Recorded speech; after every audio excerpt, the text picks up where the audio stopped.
From Goodyear Heights to podcast listeners everywhere. Welcome back to Bearded and Crunchy, episode 14, Inside the Spin Cycle. Oh, what does that mean? Yeah, I bet everybody's like, oh, well, you're going to find out You're today. going to find out what it means. Oh, yeah, so I guess enough of our episodes have included us teasing about this specific thing that we could kind of, and you never know. I mean, this could hit somebody's radar that has it and thinks that they're alone or whatever, but I guess we're going to find out, huh? Yeah, we're going to find out. I've noticed that we've kind of been hitting all kinds of subjects, and that's what we wanted to do. We didn't want to be pigeonholed into one kind of podcast. We just want to talk about what we want to talk about when we want to talk about it. And you know, I assume at some point we'll get to a point where something that we do is the most popular or whatnot. But for now, we get to throw shit at the wall and see what sticks. Right. This is the fun part of it. It's fun just talking about different things. Yeah. And, you know, if you don't like it, we're sorry, but... Yeah. So, on that note, we're going to be talking about... some... an eerily... Eerily. Yeah, oh shit, I didn't even catch that. That's one. A double. Double entendre. Eerily common sort of sister diseases that me and you have. Yeah. It still blows my mind that we both came across this. Right. We'll get into the terms of it and that, you know, for now. But he has what's called BPPV. I have Ménière's disease, and his sister has vestibular migraines, which leads to vertigo, which all three of us have. So yeah, fun times. With that, we'll let you lead into one of my favorite things, the opening question. It'll be added. Yeah. Well, you know, it's still fun. Yep. Oh no. Keep doing it. Yeah. They'll already know this, but in the one, I match it exactly with your cadence. Nice. It's an interesting one because I know what mine was, and I'll get to it too, but I'm going to ask you this question. What did you experience the first time that you ever had a vertigo spell? Okay, so I knew where my answer was going to go, but... Yeah. So, the first time that I can trace back to all of the symptoms is it was not this past year, but the year before it, Ty had a band performance. And I was starting to feel a little shitty. And at the time, my ears were clogged, but I hadn't really had a diagnosis yet. Okay. And I started feeling real bad, and I thought my sugar was off. Yeah. And it was a little high, but it wasn't like terrible, crazy. So I was like, all right, that's not it. And then I just started sweating profusely. Oh, yeah. And then I got just slightly dizzy. Like, it wasn't too crazy. Rhiannon had to drive me all the way back home. I found my way up the stairs, got in bed, laid down, and I was just...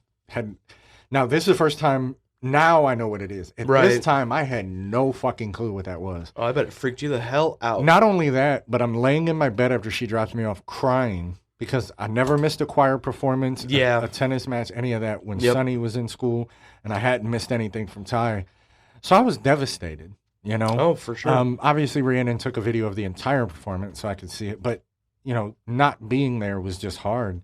Yeah. But just to tie in real quick, so... I don't know if you remember this, but about a year before that, when I was at work, I had fell and busted my chin open and actually knocked out a couple of my fake teeth. Right.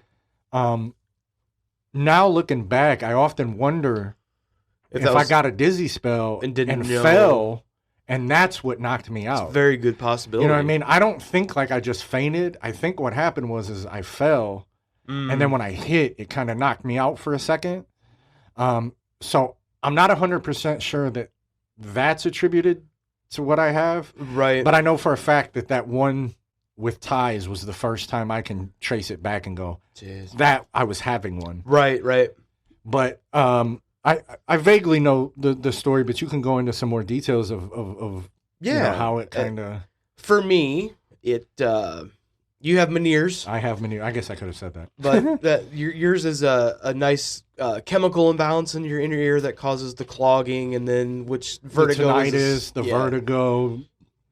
Oh yeah, I had the run of the mill, as you said, BPPV, which is benign paroxysmal positional vertigo.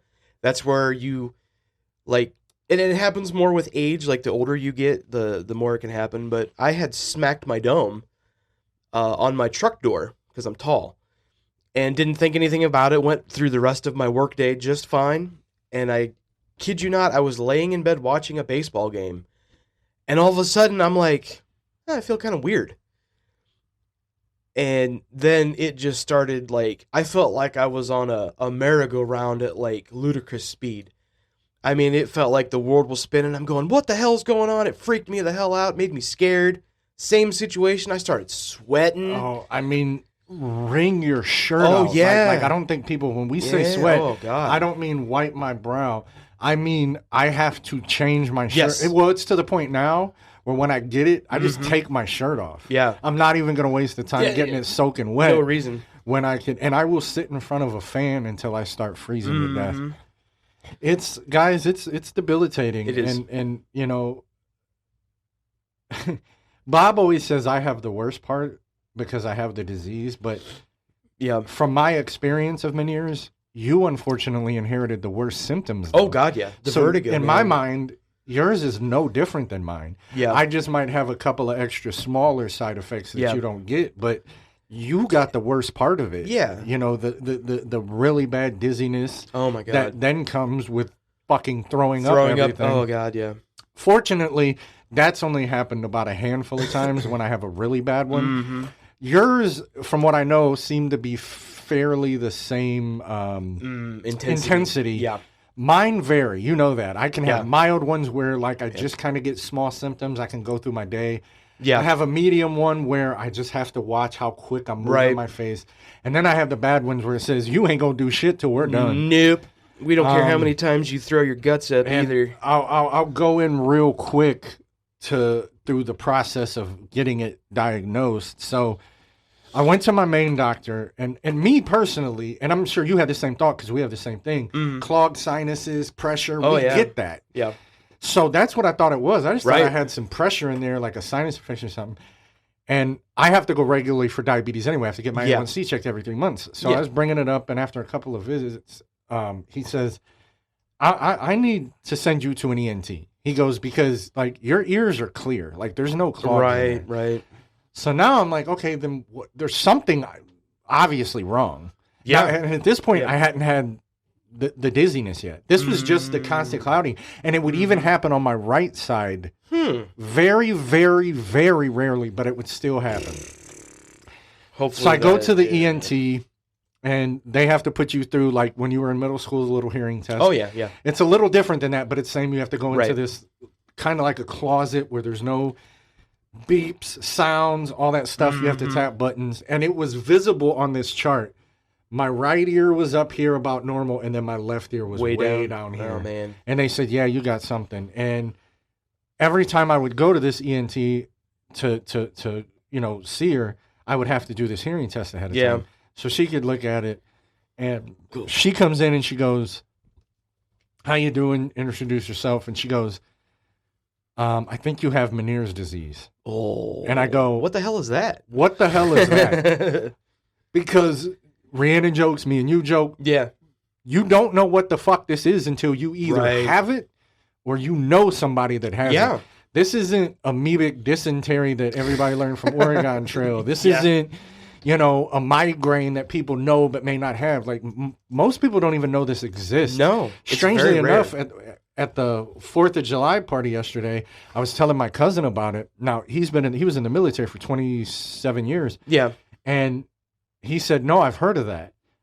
Well, he got hit close to a mortar. He's got scars. Oh, damn. And it gives him vertigo migraines. Kind of like your sister from the loud bang and this stuff. He was in the shit. Yeah. So he kind of knew about it. But back to my story, and I'm like, okay, what can we do? I was on medication after medication. When they first put me on this, I can't remember, it's like hydrochlorothiazide or something like that. It seemed to help. Yeah. Well, and I actually went a few months without any symptoms. Nice. But then it came back. Oh, yeah, It was like, oh, okay, you put this barrier up. Just give me time. I'm going to break it down. We'll get around it. And then she put me on a fast acting to help with the symptoms. And I mean, I'm talking, this was going on for a year. Mm-hmm. It just was not getting better. And you remember, I was going to her, and I had told you, I said, hey, I was going to see a specialist. Yes. And that's nice. My last appointment with her, you remember I told you I was scared but kind of relieved because she looked at me and she goes, I'm going to send you to the specialist. He's world renowned for Ménière's and vestibular therapy and all this stuff. Yeah. Like, he's very well known, and it's at the Cleveland Clinic, who is one of the top hospitals in the world. Man. So I'm like, okay, cool. We go through all that. She tells me everything. We get it scheduled.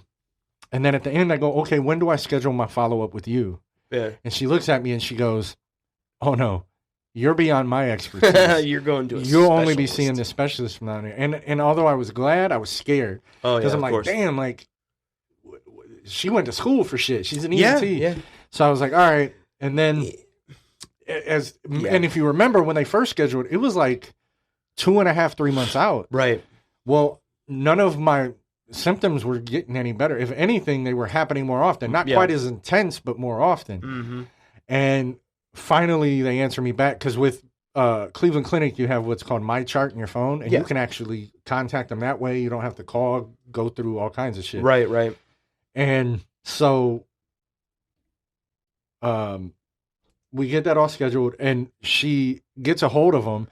And at the beginning of that last same doctor's appointment with my ENT, I'm in the waiting room, and the specialist doctor office calls me. Oh, wow. And they're like, hey, we want to see you Monday. It was like a Tuesday. So they wanted to bring me in soon. Yeah. So that led that. I go to the specialist. They put me on this compound medication. Mm-hmm. He says, I'll see you in 3 months. That was almost 3 months ago. I go see him this month on the 21st. Nice. But unfortunately, as you know, I'm still getting them. Yeah. They do feel a lot less often. Right. And I don't get the super intense ones as often. But the clogging and the ringing and that feeling like full up here. Right. It hasn't subsided at all. That sucks. Yeah. So fortunately, hopefully, coming into this next specialist, he did say when I seen him, he goes, we'll put you on this. Well, they actually prescribed it ahead of time. He doubled it. And now he said the only other two, because, and just so you guys know, what we have is incurable. We're just going to have it. He might be able to work his into kind of a hibernation, but I will have Ménière's for the rest of my life. There's no cure. The only thing they can do is try to keep the symptoms as at bay as they can. So the next step will be, and I'm not happy about it, but if it works, I don't care, is inner ear steroid injections. But again, man, if it helps, I don't give a shit. Yeah. And then after that, from what I remember, it would be a surgery where, again, they can't cure it, but they can go in and drain a lot of that, because ultimately I have excess fluid in my inner ears, which is what's causing the imbalance, the vertigo, and all that kind of stuff. So now that I went into mine, I didn't go into the tie-ins with me and you and the days and stuff, because I'll let you go ahead and tie that in since the time. But you can kind of now give us your journey. Mine started in early September last year. Like I said, yours was a little bit more kind of like boom. Yeah, because mine kind of. Yeah, yours is a it's a rare disease. Yeah. It's a rare disorder.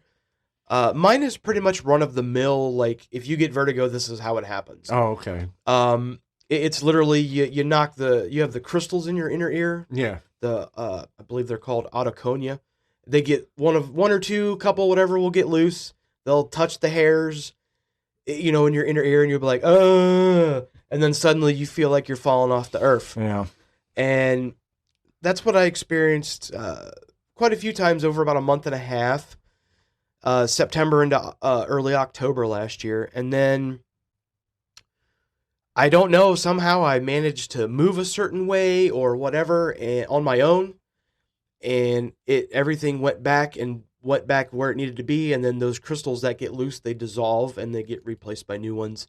Hopefully not to come back out. Skin cells. They die, they come back. And I went to vestibular therapy, yeah. and he tried like hell to make me dizzy with all the maneuvers. He couldn't do it, and he said, "Hey, I think you're pretty good to go."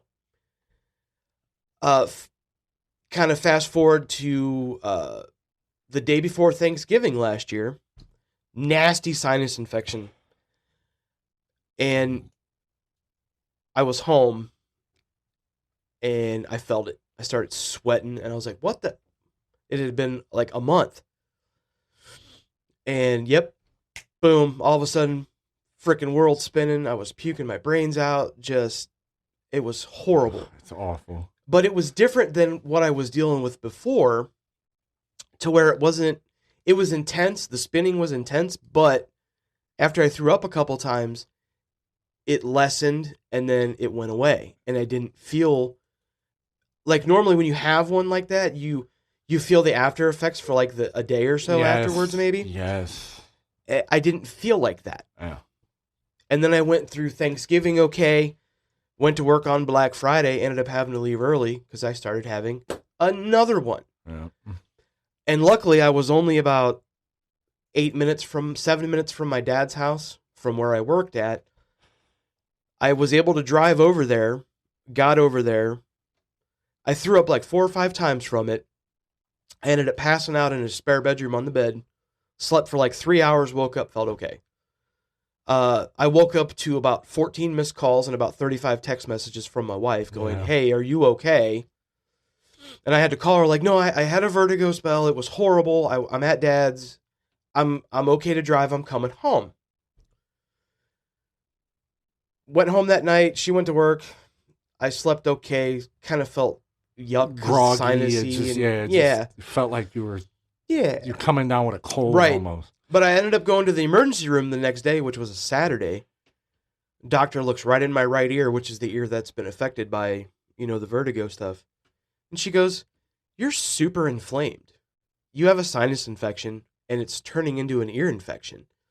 She goes, "That's what's it's all the pressure from all of that causing the vertigo, and you're freshly off getting over vertigo, so it's gonna happen." Yeah. Dude, I kid you not, I was on antibiotics for 3 days, and it's been amazing. Yeah. Like, it was amazing. I felt great. I've had a couple instances here and there where I'm like, I feel kind of off. But then, it's one of those situations for me, it closely mimics certain aspects of my anxiety. Yeah. So I'm like, shit, am I getting ready to have a vertigo spell, or am I getting ready to go into an anxiety attack, And that's funny because a lot of the symptoms with the sweating, and the not the spinning, but the lightheadedness, come from low sugar. Oh, okay. So when I started, my first thought is to check my sugar, and if it's good, then I know, it's coming. Sure. So I get that part. What you're talking about, a little different in that I'm thinking my sugar, but yeah, I totally get that. No, it sucks because there's a lot of things it closely mimics with my anxiety, because I unfortunately get a lot of the stuffs with my anxiety. Yeah. So I get the lightheadedness, I get tingly, and the worst part of my anxiety when it full force hits is I get the heart palpitations. See, that's what I get that I don't like. It's horrible. It's for me. What mine is, it's that, like, 100% that something bad is about to happen, but you have no idea what it is, where it's coming from. That's where my anxiety, I don't get the other part, like the tingly stuff. So that's new to me. I didn't even know that was if you ever look up like symptoms of anxiety. I mean, I have, but I got to be honest, I don't remember that being. Some of it is insane. Oh no! I know it's crazy, but I hadn't remembered that. But yeah, I've been fairly lucky. We've talked about this. Like, I have anxiety, but it's definitely not as bad as you. Yeah. But the depression was tough for me. But right.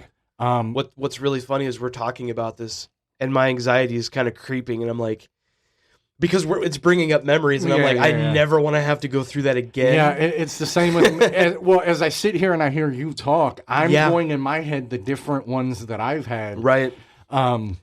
Remembering how bad it all sucks. And like you said, and it's funny because when I first got it, I would go lay down. Because that's, when you don't feel good, that's the first fucking thing you think of. You want to lay down. And so I would lay down, but my world would still be spinning. Yes, sir. You remember what I like to attribute it to is it's having a hangover. Or not a hangover, but the bed spins. The end of the night drunk spins and puking, but not being able to realize you had any fun beforehand. Right, exactly. It's just that shitty part of it. I like to say it's like the sickest I've ever been without actually really being sick. Well, what I say, literally how I say it in simple forms is, I said it's the drunk night without any of the fun of it. Right. Like, that's literally what it is. No, you're not wrong. And it sucks because I never got the spins super bad ever being drunk. It's happened. Yeah. But it didn't happen often. So, but and it's, for you have a couple of triggers, that for me, I've since been able to cross out what first I thought I'm looking at my screens too much, so I cut my screen time down. Was still getting them. Yeah, it doesn't matter. Then I thought it was quick movements and trying to move too quick. That wasn't it. If you had BPPV, yes. Yeah, but that's what I would say 100% yes. So, and then there's that. And then I thought, when I'm driving, the shoom shoom. Nope. Because I did have a couple like you while driving. Yeah. And I've just gotten to the point now where I don't know what triggers them. I just now have had them enough that I know when one's coming. Don't know what caused it, but know it's on its way. And that's the thing that they try to limit you with your sodium and your caffeine.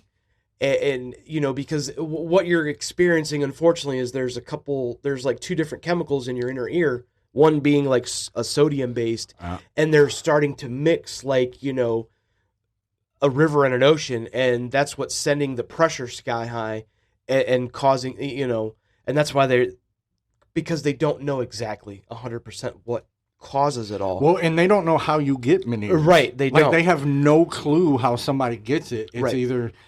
you just have, and I mean, I kind of, without any obviously medical experience / medical advice on this specific thing. Right. I had to have tubes put in my ears when I was a kid because I had. Too. So I often wonder if, without them knowing it yet, if it's related to that. Because every time I bring it up and I tell people, because really what mine is excess fluid in my ear. They go, "Oh, well, you could have tubes." I'm like, I had tubes. Right. Like it's actually deeper than that. So. I often wonder that because I did a rabbit hole deep dive. Oh, yeah. I looked up horror stories. Like, I read this story about this guy who said he had one that lasted like 14 hours. Oh, my God. Or something like that. And there was another guy that said it wasn't an intense one, but the dizziness and all of that shit lasted 2 weeks. Yeah, I've heard that with and I'm Ménière's. like, yo, fuck. Could you? No, I couldn't imagine. Dude, bro. I get freaked out when I'm having. Most of mine, guys, I would say literally 99%, only last a half hour to 45 minutes. Which, knock on wood, I'm thankful for. Yeah. The heavy ones, unfortunately, come with a day, like you said earlier, or two of groggy, weak. That's what gets me the most is I'm not doing anything but sitting still, but coming out of it, I feel like I'm coming off of a very bad flu. Yeah. Like my body's weak, I'm tired. And I don't know if this happens to you, but when I have the bad ones and I sweat like that, when it passes, I'm ice cold for about 2 hours. I mean freezing cold. Yes. And so it's weird because like it's a combination of symptoms you've had from different shit, but never all balled up into one fucking thing. And it's all of the worst parts. Oh, and it's debilitating. And when you don't have answers, it's frustrating, No, because, yeah. Like I said, I my beta histine that I take, I get sent 300 pills. It's a 50-day supply, Wow. I think. Yeah, it's a 50-day supply. It's $156. Holy crap. It's not cheap. No, not And at I all. can't go to a regular pharmacy. It has to be made at Cleveland Clinic and then mailed to me. Yeah, they have to mix it. So, and yeah, get because it's a everything compound medication. Right. And the worst, I had to come to terms with it, but there was a while I was going to quit taking it because I was still having them. Yeah. But then I started to think about it, and I'm like, well, okay, they're not completely getting rid of them, but how bad would I be if I wasn't taking it? They've seemed, from what you've told me, because, we talk all the time, obviously, but they seem like they've kind of sort of lowered in intensity. They have. On some things, and, that was always the worst part for me with mine. Like, they would be so intense, and with having what I had, they would last for like a minute, minute and a half, and then it would subside for like 2 or 3 minutes, and then it would come back and last for that. It was like boom, boom, boom, boom. Yeah, it was like in waves. Yeah. But I had a day where the shit lasted off and on for like 12 hours. Oh, that's terrible. See, that I'm thankful for. Like I said, well, here's the weird thing though. If I have a mild or like a medium type one, yeah, it can last about an hour to an hour and a half. Oh my God. But thankfully, those are not too bad. But the intense ones, thank God, they've only lasted about a half hour, maybe 40 to 45 minutes. That's a good thing, bro. Yes, because like I said, I made the mistake of thinking laying down would help. It doesn't. It makes it worse. Yeah. Your body is struggling because not only are you going through this imbalance and dizzy thing, you're laying down and your center of gravity is now to the side. Yep. So now they're fighting each other. Yeah. So I learned after about the first 4 or 5 intense Sitting ones, up. laying down, no good. You must sit. You must sit straight up and down. I sit up and I focus on one thing. Mm-hmm. Typically, when I'm starting to have a medium to a more intense one, I just put my iPad on Netflix or something, and just let a movie or something play where there's not a lot of movement, and I can just keep my eyes focused. But it sucks. I can tell you what kind of helped me, but obviously mine was different than what you're going through. But what really helped me out was honest to God meditation and breathing focused meditation. Like, it really helped to get through some of it. It didn't stop it, obviously, but it would help calm the anxiety before it would, Well, it's funny you should say that because I say to you a lot, I figured out a way to weather them better. Right. And that's one of the things. When I start to have it come on, that's what I do. I'm okay, I'm not freaking out. I do kind of do this with my hands just as it passes, but I will do that, and then I will make sure I'm like, okay, you got to get somewhere and sit and find something to focus on. And then I do like you say, I just breathe and I just sit there and I weather it. Yep. You know what I mean? Because one thing is if I start to feel like I'm getting dizzy, it may pass and I don't. But if I'm doing something that causes me quit moving or something, it'll knock it and it'll go through the roof. So that's what I mean by weather it. It's like if I can catch it in the beginning, then I can kind of just like weather it and kind of let it just pass me by. Yeah. But, some of them it just goes, it doesn't matter. Fuck you. Yep. And it just says, I'm going to kick you in the balls today. There's no rhyme or fucking reason to it at all. And it just, that's probably one of the worst parts about it. Is it does what it wants when it wants, and you're just... You're going to deal with it. Yeah. It's like you're in the middle of a plane crash, and you're not the pilot. Yeah. It's just like, all right, I'm going down with the ship. I got to accept the outcome, whatever it is, and then, pray for the best or hope for the best. Yeah, it's, again, if you don't know what it's like, then it's going to be hard to understand. But hopefully, at some point, maybe if and when we get bigger, we can revisit it and hope to reach more people, because this is something that's very important to both of us. Because again, regardless of how you see it, as you have a lesser version, me knowing what it feels like, right? I don't care what they call it, right? This shit sucks. No, and I just, you don't. I mean, like I said, I never heard about it. No, and I wouldn't wish it on my worst enemy. I don't Fuck care no. what you've done. I'll take diabetes tenfold. Yeah, because this stuff is, and not to share her story to put her out there, but my dad's fiance actually experienced it here recently, and it hit her like it did me, just out of nowhere. Yeah. And she was like, "Am I having a stroke?" Because that's what you think. You start thinking like, "What is going on?" Well, yeah, and that was, the first. Well, and your sister, she's got the vestibular migraines. Yep. That causes her to have vertigo, and that's the thing. Like, guys, you don't know when it's going to happen. Like, No.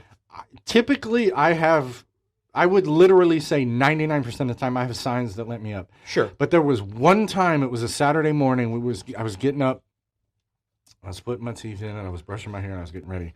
And I'm sitting at the mirror in the bathroom at the sink. Yeah. And like when I got up, typically when I get up, sometimes I'm a little, stuffy and stuff. Oh, yeah. We're old.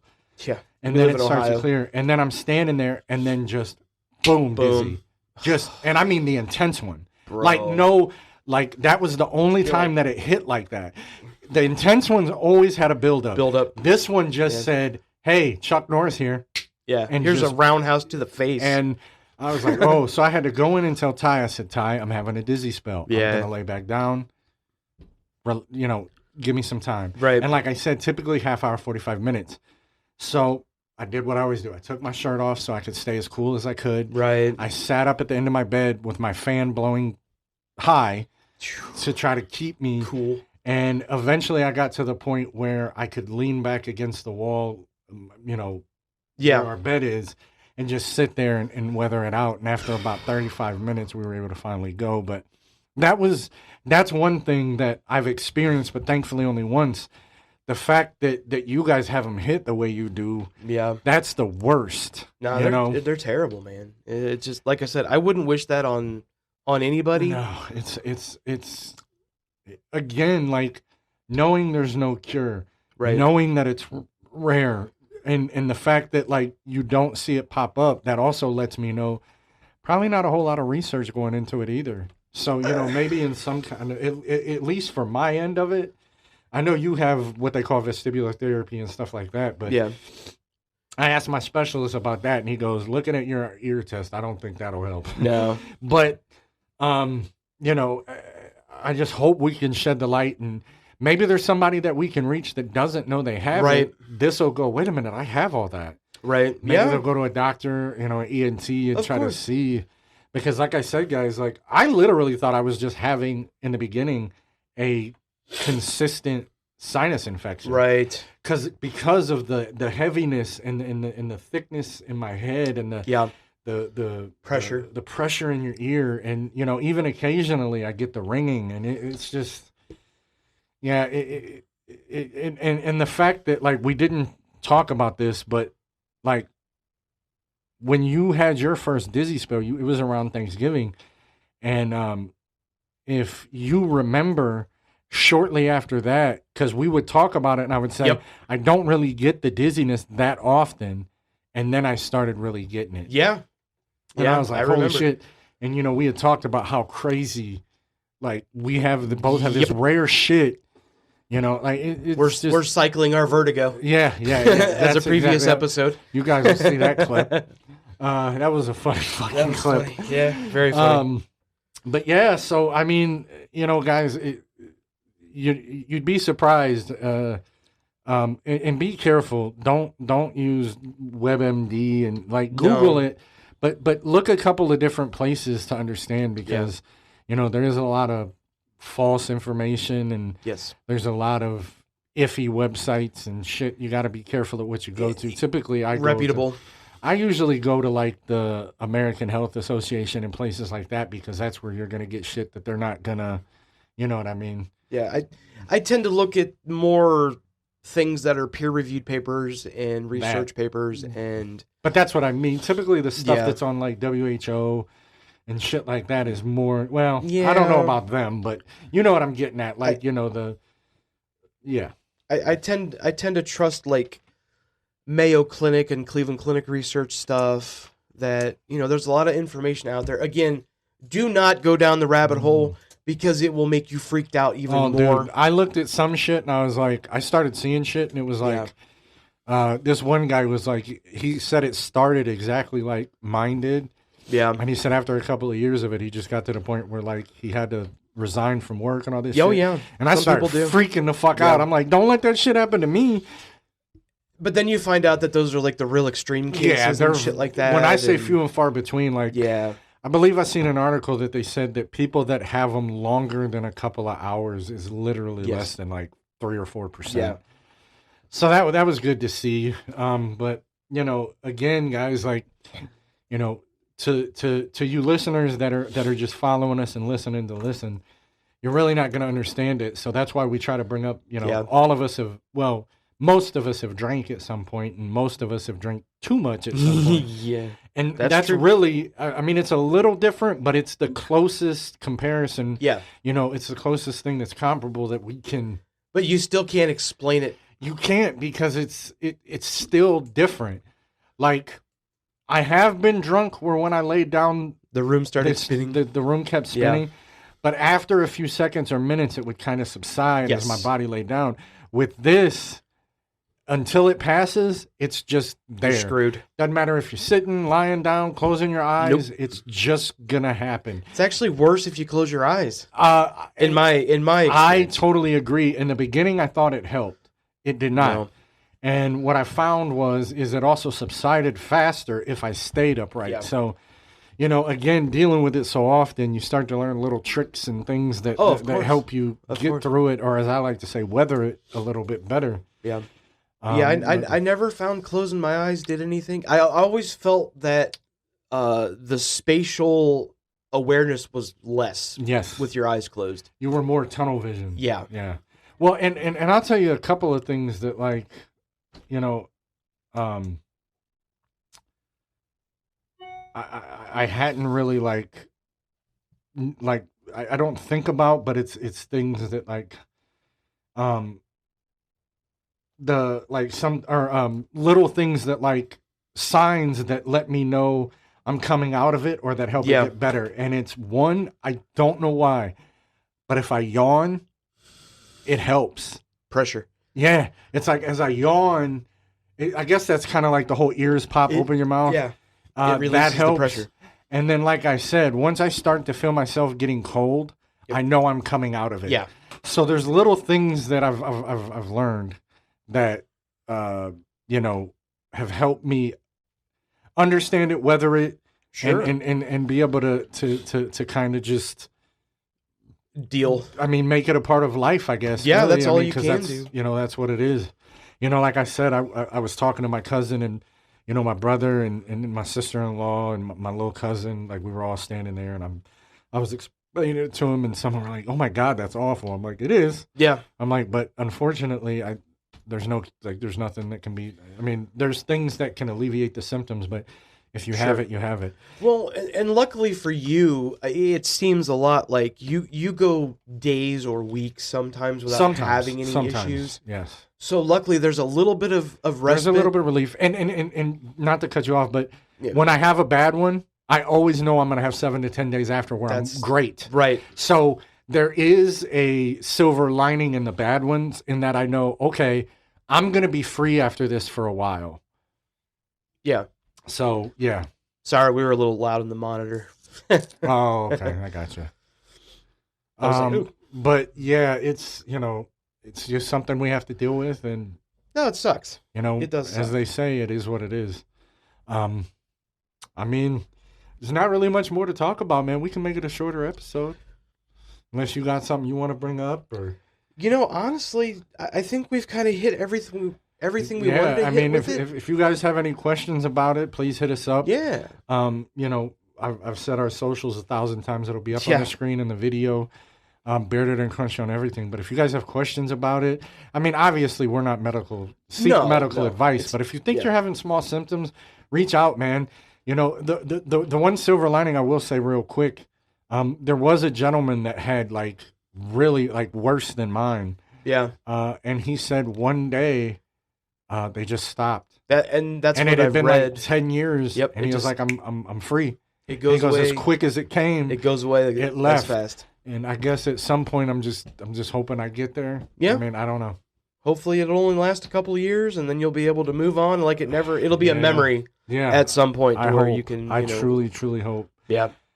But I'm assuming it's going to be a good dad joke. I don't know. I found one, but I kind of like it. I mean, they're all funny to me. So.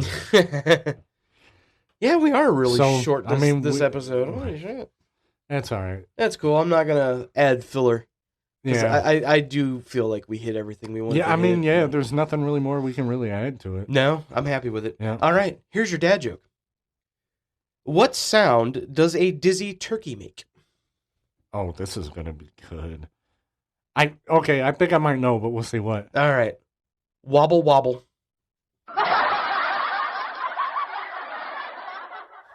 And on that note, we'll see you next week. Hey guys, I just want to take a minute here to talk about mental health awareness. It's something that me and my wonderful co-host Bob also suffer from. I seek therapy. We both have medications, and I just want everybody to know that if you're listening to this and you hear this, that there are people that care. There are other people like you, and don't hold that stuff in. Talk to somebody, let it out, because suicide is never the answer. If you're starting to feel some type of way, you think you're going to hurt yourself, or you don't feel like you have a support group, guys, please call or dial 988. It's the hotline for help. And if you're a veteran, which, mind you, 22 veterans commit suicide a day, guys. I mean, it's just not a good thing. If you're a veteran and you're struggling, please reach out. There are a lot of us that appreciate what you've done for us, and you need to know that there's help for you too. So if you're a veteran, dial or call 988 and press 1, and that helps veterans. And remember, you're not alone.